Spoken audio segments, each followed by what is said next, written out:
Family Theater presents Maureen O'Sullivan.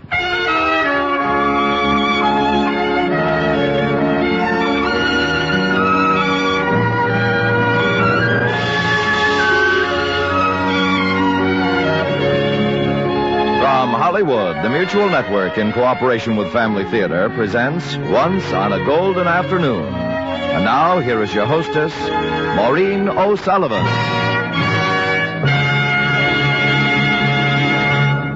One of the great joys we as parents have is to see our children growing up in the knowledge and love of God. Yes, and maybe growing up with them is the way to keep young always, but certainly their faith and trust in God is always an inspiration to our own faith. You know, children have a wonderful way of knowing that God is always close to them and that He can and will hear their prayers. So often it happens that we lose much of the happiness of life because we forget the simplicity of childhood, the direct, simple way children have for love and laughter. Yes, and insight into the happiness of children, how we can add to their enjoyment and lightheartedness, is a way to recapture the joy that, as adults, we often lose. Love of God and daily family prayer in our homes gives lighthearted happiness and peace and harmony because praying together as a family brings God close to all of us. Tonight is a special program. Family Theater presents a story for children, for all children from 6 to 65. A story that happened once on a golden afternoon.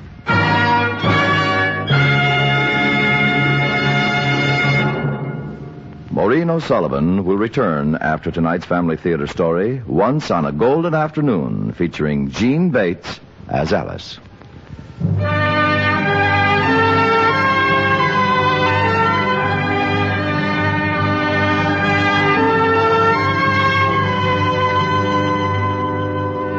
There have been, through the ages, many dedications and inscriptions on the fly-leaves of many books.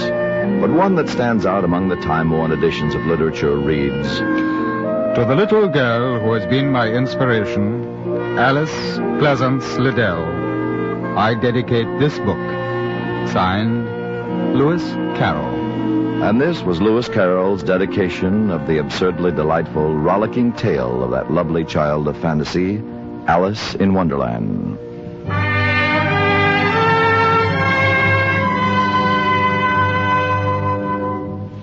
And so, from the myriad pages of literature, from the countless writings of the English language, this unique and fanciful tale emerges and lives, not as a travesty of the times, but as the story of a child for children everywhere in the world.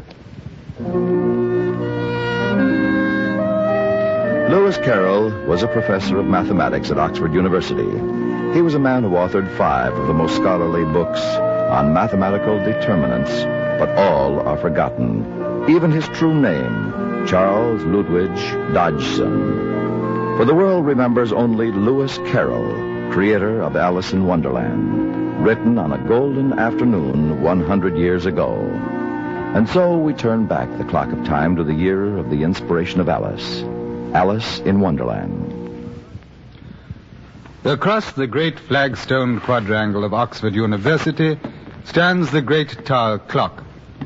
I was watching it from my window where, I confess, I was rather absent-mindedly lecturing to the class on an algebraic problem. The square of the hypotenuse equals the sum of the squares of the other two sides. Now, if any of you students have any trouble with this theory, I suggest you consult Millin's text.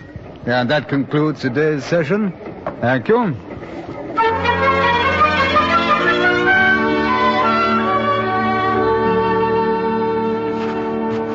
Hello, Alice. Alice, how are you on this golden afternoon? Well, aren't we on speaking terms? I'm angry. Angry? At whom? At you, Mr. Dodgson. At me, Alice? So won't you tell me why? Well, if I have to tell you why I'm angry, then I can't be angry if I speak to you, can I? No, you can't, because when you speak to a person at whom you are angry, then you are no longer angry. But I am. Now, then what is all this about? Well, did Didn't you forget something? Now, let me see. You promised to take me on a picnic. And you forgot the picnic basket. Oh, good heavens. I did forget. Now, you wait here. I'll dash up to my room and get the picnic basket. I'll have it filled up, and we'll be rowing down the river in no time. I know just the spot for our picnic.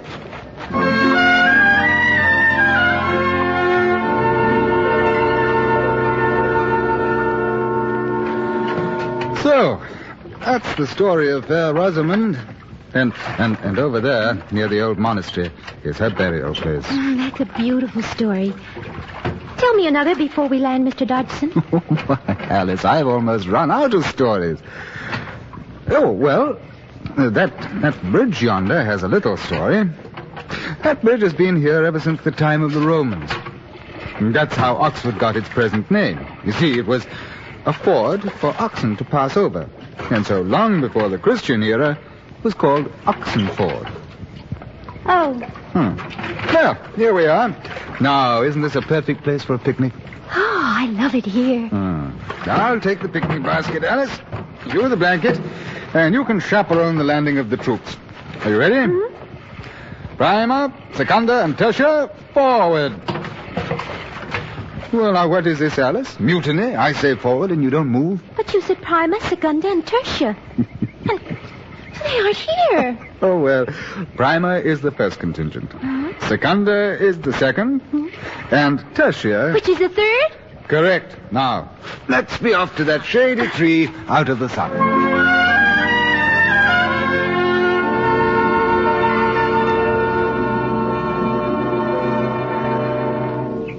So, an apple for you, and we've cleaned the picnic basket. Here you are. Catch, Alice, catch it. Oh, hurry. It's rolling down to the river.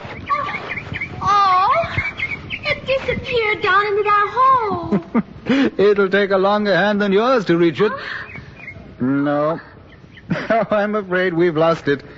You see, it's a rabbit hole, and it goes down very deep. What does the rabbit do down there? Does he live down there all the time? Oh, but he can't. Why? He has to get air. That's right. He comes out and he eats shrubs. And... Oh, look. Huh? There he is over in the bushes. He's a white rabbit. I'm going to catch him. You can't now. He's gone down the hole again. Oh. Oh, he was such a pretty rabbit. Why did he want to go down that dirty hole? Oh, well, that isn't a dirty hole. It's rather a wonderful place down there. You see, up here the world is sometimes filled with things that are hard and cruel. And people who are sometimes thoughtless and unkind and selfish. You mean like the jealous queen who killed Fair Rosamond? That's right, yes. But down there, there's a wonderland with mock turtles and lories and griffins. Tell me about it. I'd like to go down there. Well, well, you see, there's quite a story about this wonderland. Please tell it to me. Well, Is it about the white rabbit and the mock turtles? Yes. Yes, it is. And about a little girl who followed the white rabbit down into the hole. And suddenly she found herself dropping down, down, and down. And while she was falling, she was clutching at things on the way, saying...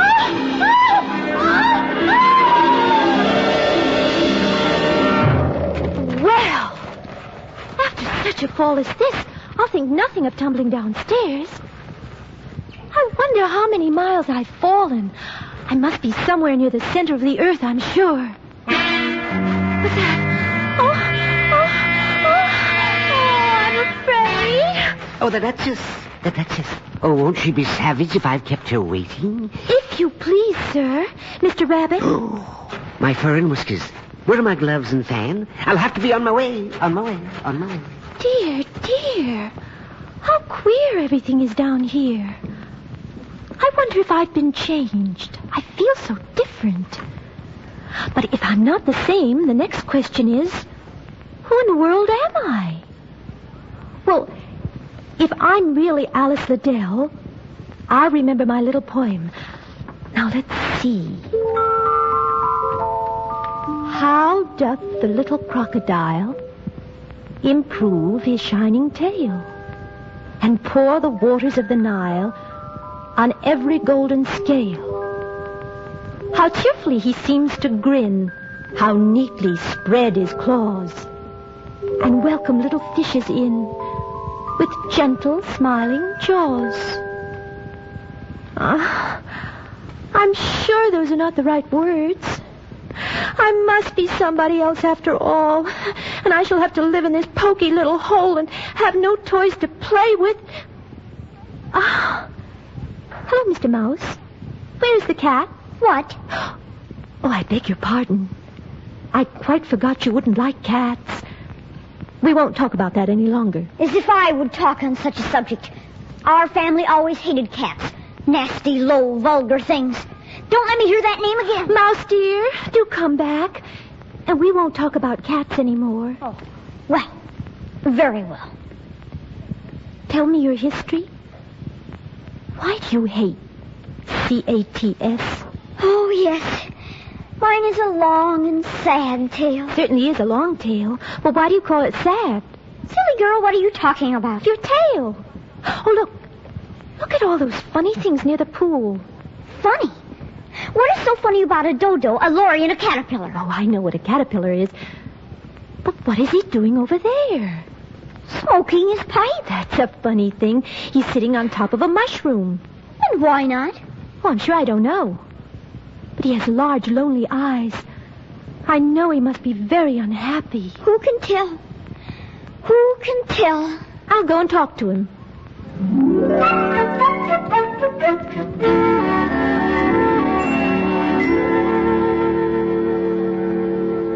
Hello, Master Caterpillar. Who are you? I hardly know, sir. Explain yourself. I can't, sir, because I'm not myself, you see. I don't see. I'm afraid it's very confusing. It isn't. Maybe not to you. But I'll go away if you don't want to be friendly. Come back. I've something important to say. What, sir? Keep your temper. What? Keep your temper. Is that all you have to say? No, but that's most important. Oh. So you think you've changed, do you? I'm afraid I have, sir. I keep growing and shrinking, and I'm not the same size for 10 minutes, and I can't remember things. Can't remember what things? I tried to say, how doth the busy bee? But it came out different. Oh?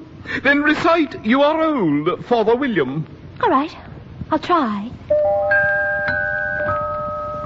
You are old, Father William, the young man said, and your hair has become very white. And yet you incessantly stand on your head. Do you think at your age it is right? In my youth, Father William replied to his son, I feared it might injure the brain. But now that I'm perfectly sure I have none, why, I do it again and again. You are old, said the youth, as I mentioned before, and have grown most uncommonly fat. Yet you turned a back somersault in at the door. Pray, what is the reason for that? In my youth, said the sage, as he shook his gray locks, I kept all my limbs very supple. By the use of this ointment, 1 shilling a box, allow me to sell you a couple. You are old, said the youth, and your jaws are too weak for anything tougher than suet. Yet you finish the goose with the bones and the beak. Pray, how do you manage to do it? In my youth, said his father, I took to the law and argued each case with my wife, and the muscular strength which it gave to my jaw has lasted the rest of my life. You are old, said the youth. One would hardly suppose that your eyes were as steady as ever, yet you balanced an eel on the end of your nose. What made you so awfully clever? I have answered 3 questions, and that is enough, said his father. Don't give yourself airs.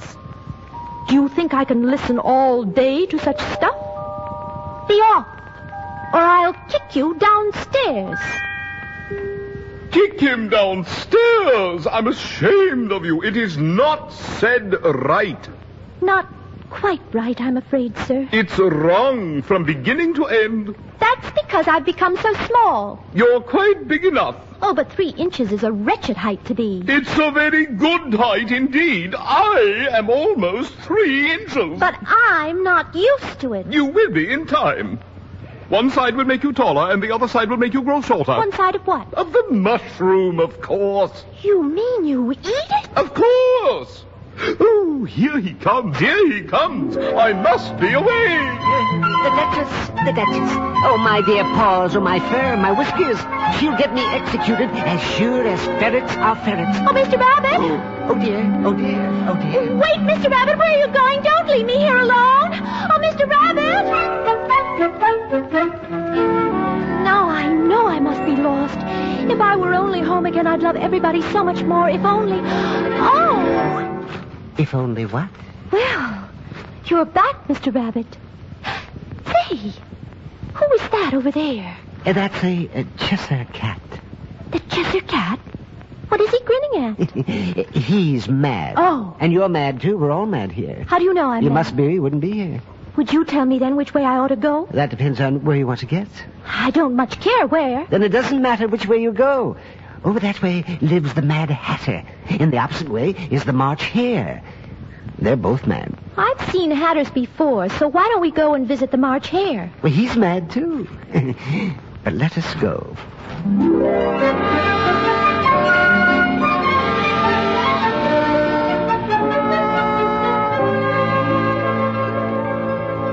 Say, look at the Cheshire cat. He's vanishing. But he's beginning to vanish at the end of his tail. Yes, and he's now up to his grin. Oh, he's all gone. All except his grin. Goodness, I've often seen a cat without a grin. But a grin without a cat. It's the most curious thing I ever saw in my life. He's mad. Wait till you see the March Hare. He's completely mad.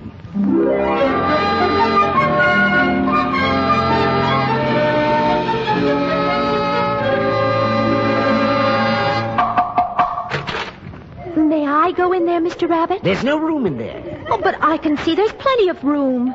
I'll just sit down at the table with you and the Dormouse and the Hatter. Oh, there you are. Oh, hello, Master Caterpillar. Do you know the March Hare? He's mad. Have some milk. I don't see any milk. There isn't any. Well, then it isn't very civil of Mr. Rabbit to offer it. It wasn't very civil of you to sit down without being invited. Your hair wants cutting. Personal remarks are very rude. Then, why is a raven like a writing desk?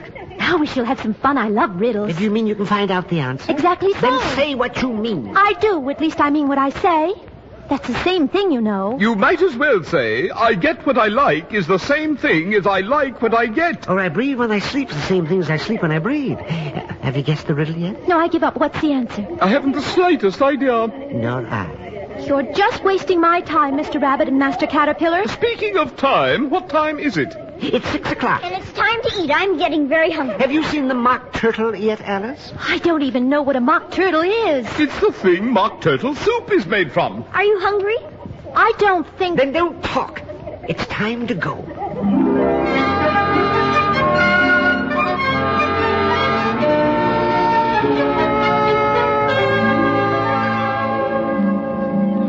I'm sure the mock turtle should be somewhere on the seashore. Oh, there he is. Yes, I see him. I wonder if I can talk to him. Sit down, Alice, and don't speak a word. Not a word, but I was going to tell him a story. Nobody's asking you to. Well, sir, I don't see why it's your business if I want to talk to the mock turtle. You know, once he was a real turtle. That's very interesting. What's very interesting? When he was little, though you may not believe it, he went to school in the sea. Oh. He was an old turtle. We call him Tortoise. Why did you call him Tortoise if he wasn't one? You know, you really are very dull. We called him Tortoise because he taught us to. Oh? But how many hours a day did you do your lessons? 10 the first day, 9 the next, and so on. That was a curious plan. Well, that's why they're called lessons, because they lesson from day to day. Oh, look! What is that? The lobster quadrille. They're going to dance? Why, of course. Form 2 lines. Advance twice. Change lobsters. Retire in the same order. Get the jellyfish out of the way, not out to the sea, and don't be slow. Turn a somersault, there you go.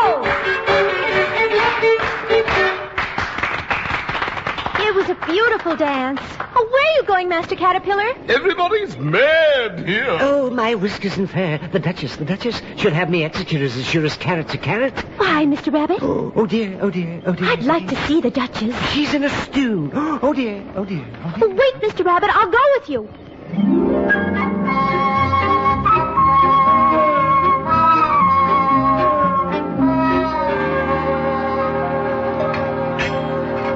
What is she cooking, Mr. Rabbit? Don't ask, because I can't tell you. Oh, look at the Duchess. I didn't know she looked so big and funny. You don't know much, and that's a fact. Oh, be careful, Duchess. You'll boil the pot over and we'll all be burned. If everybody minded their own business, the world would go round a deal faster than it does. Which would not be an advantage. Why? Just think what it would do to the day and night. You see, the Earth takes 24 hours to turn on its axis. Speaking of axes, she'll chop off your head if you make her mad. Don't tell me she's mad, too. And hot-tempered as well. Maybe it's the pepper that makes people hot-tempered. I can't tell just now what the moral of that is, but I'll remember it in a bit. Perhaps it hasn't one. Tut, tut. Everything's got a moral if only you can find it. Everything's got a moral. Oh? There it is. Oh, 'tis love. 'Tis love that makes the world go round. Somebody said that it's done by everybody minding their own business. The moral of that is birds of a feather flock together. How fond you are of finding morals in things. Oh, yes. And the moral of that is be what you would seem to be. Or more simply said, never imagine yourself to be otherwise than what it might appear to others that you are or appear to be. That isn't more simple. Careful of what you say. The Duchess will order your head chopped off. Oh, dear. My fan and gloves. Oh, dear. I must be going. I'm going. Oh, I must... Mr. Rabbit! Mr. Rabbit, wait for me! Wait! Please!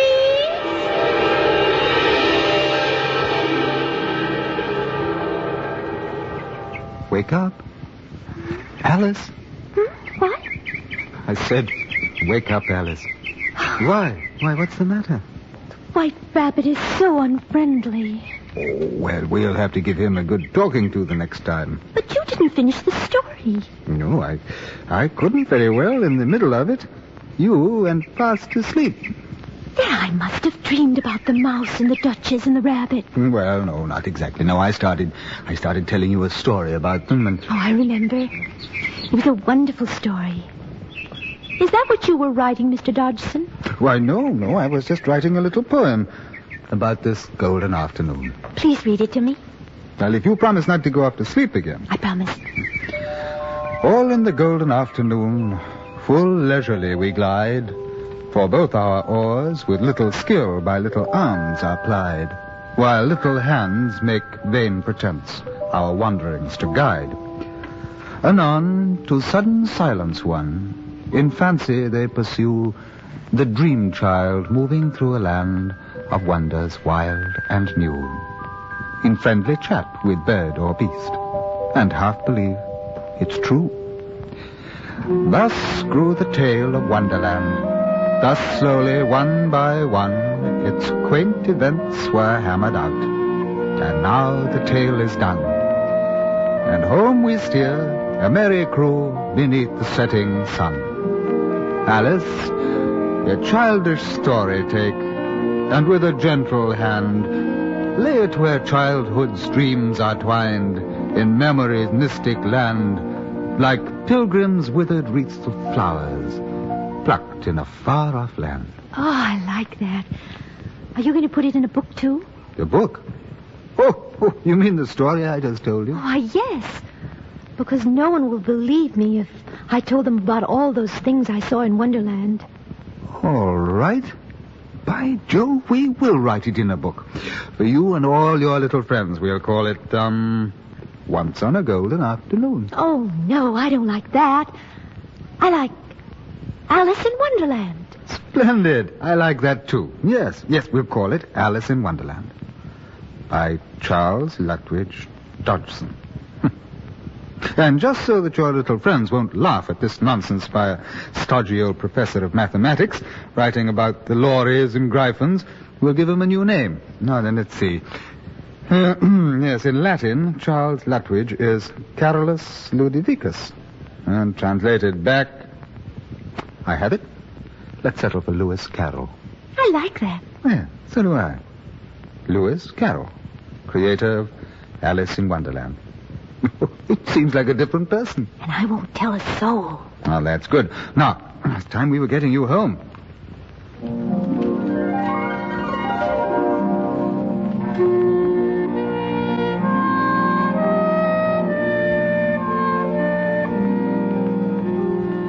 Still she haunts me, phantom-wise, Alice moving under skies never seen by waking eyes. Children yet the tale to hear, eager eye and willing ear lovingly shall nestle near.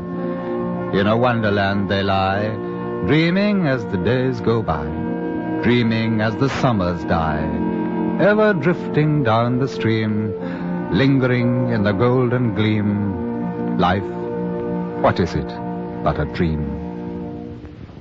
And inscribed below that lovely poem was Lewis Carroll's last dedication. To the little girl who has been my inspiration, Alice Pleasance Liddell, my Alice in Wonderland.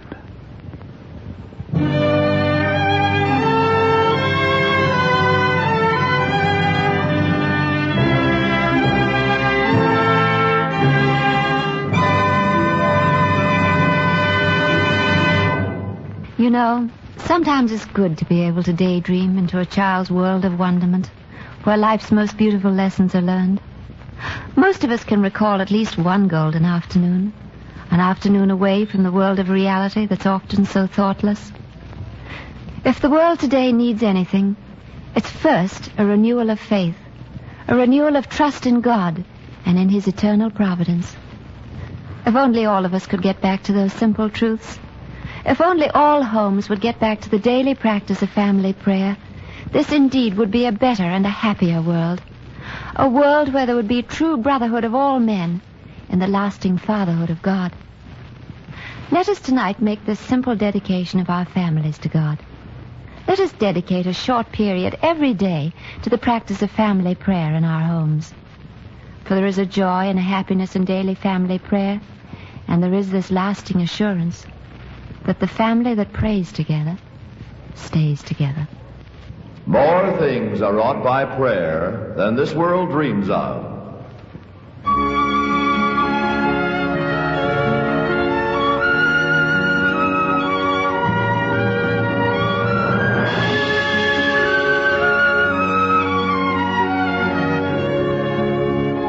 From Hollywood, Family Theater has brought you transcribed Once on a Golden Afternoon.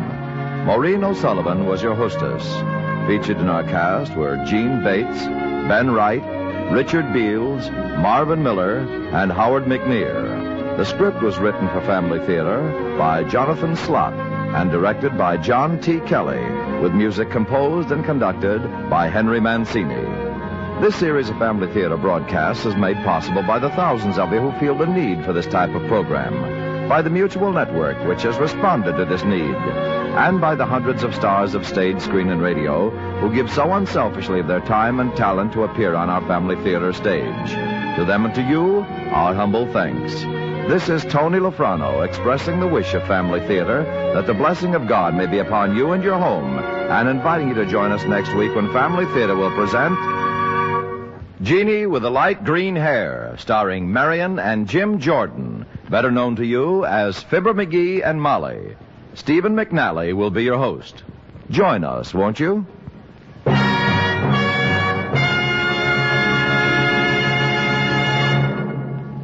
Family Theater is broadcast throughout the world and originates in the Hollywood studios of the world's largest network. This is Mutual, the radio network for all America.